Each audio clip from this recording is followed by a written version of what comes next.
Fellow Nigerian, in search of excellence for Africa, my mission remains to create awareness, advance practical solutions, and transform mindsets via case studies. Together, let's midwife deliverance for our race, country, and continent. Please share this video. I am Dr. Israel Noyerem Davidson. Thank you. In 2001, US-led forces overthrew a Taliban-led Afghan government following the 9/11 attacks led by the Al-Qaeda leader Osama bin Laden.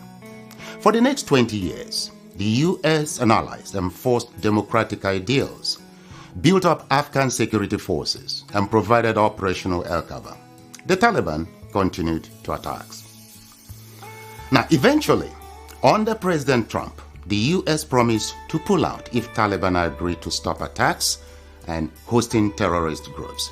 Today, the Taliban militants have declared Islamic Emirate of Afghanistan and overrun most of the country at lightning speed with little or no resistance from the 300,000 US-trained and heavily equipped Afghan forces. US general could not believe an army could crumble at that rate. I did not, nor did anyone else, see a collapse of an army that size in 11 days. There'll be many postmortems on this topic, but right now is not that time. It is believed the Afghan soldiers, though diehards, had unquenchable allegiance to jihadist ideologies practiced by Taliban. There were Afghan soldiers by day, Taliban at heart, and Taliban at night. A situation some suggest currently exists in Nigeria too. So Afghanistan was simply handed over to the mullahs to govern based on their shared jihadist ideological leaning. The south and middle belt of Nigeria should wake up with urgency. The Afghan situation is cooking fast in Nigeria today. Afghanistan is number 1 on global terrorist list. Nigeria is number 3, second to Iran, with Boko Haram, ISWAP, and Fulani herdsmen militia currently operating unhindered in the territory. You cannot fight religious ideology with guns or democratic ideals, particularly when the people themselves are not wired to accommodate change. See the cost of 20 years of US efforts at enforcing peace, progress, and civilization in Afghanistan, and still they failed.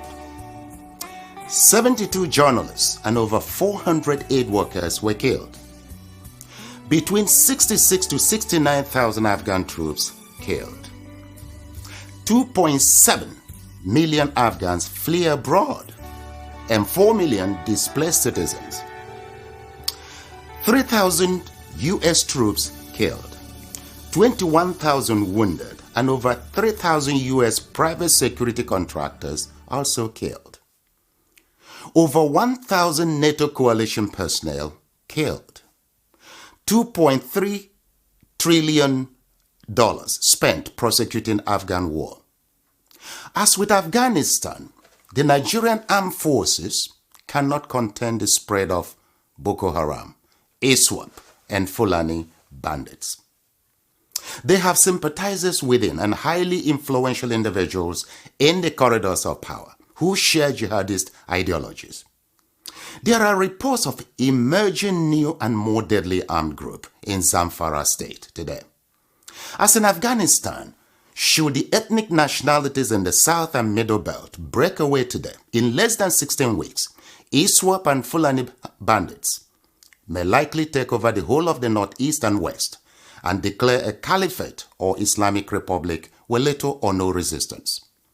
Afghanistan today is a big lesson and an urgent call on southern and middle belt political leaders to force a total restructure of Nigeria now or break it. Please set aside greed, selfishness, and worthless 2023 political ambitions and unite for the sake of your citizens.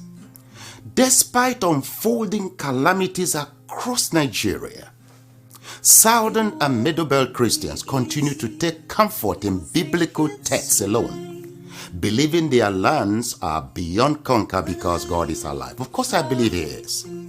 However, they forget that modern-day Turkey was once almost 100% Christian and hosted Apostle Paul, Apostle John, and a number of saints.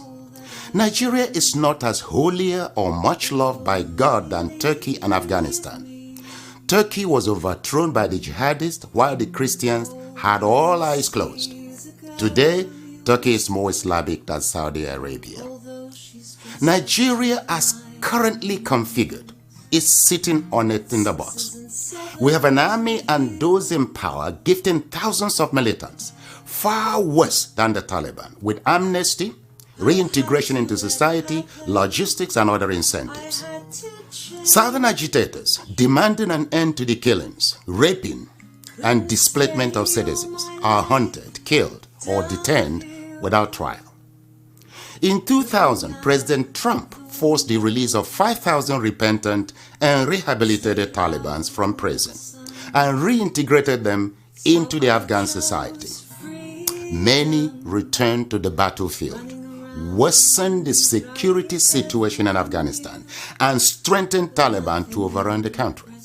Will the Nigerian rehabilitated Boko Haram terrorists be any different? I doubt it. August Punch editorial once. The South is being tactically de-Nigerianized. Indirectly, able citizens are being forced out in droves via mismanaged economy, insecurity, and frustration caused by mediocrity. The Nigerian system celebrates mediocrity, ingrained in the Nigerian constitution as quota system and federal character. It is an agent of slavery, fraud, injustice, underdevelopment, and impunity in the South and Middle Belt of Nigeria. Aggravated discontent and killer herdsmen and bandit activities are driving separatist agitations in the South. The Nigerian police and army respond with violence in communities. Today, it is easy for Southern young men in transit or even at home to be tagged terrorists or Yahoo boys and shot dead. Raising young men in the Southeast has become a scary enterprise, the Punch editorial concludes. Look, for these reasons, the best option now for the South and the Middle Belt must be to force a restructure of Nigeria or walk away from this union before too late. You cannot force a hyena to become a vegan. That's the truth. Afghan Christians and professionals are fleeing their country en masse, fearing for their lives and professions. UK, US, and other European countries are offering help. Who will come to the rescue of Nigerians?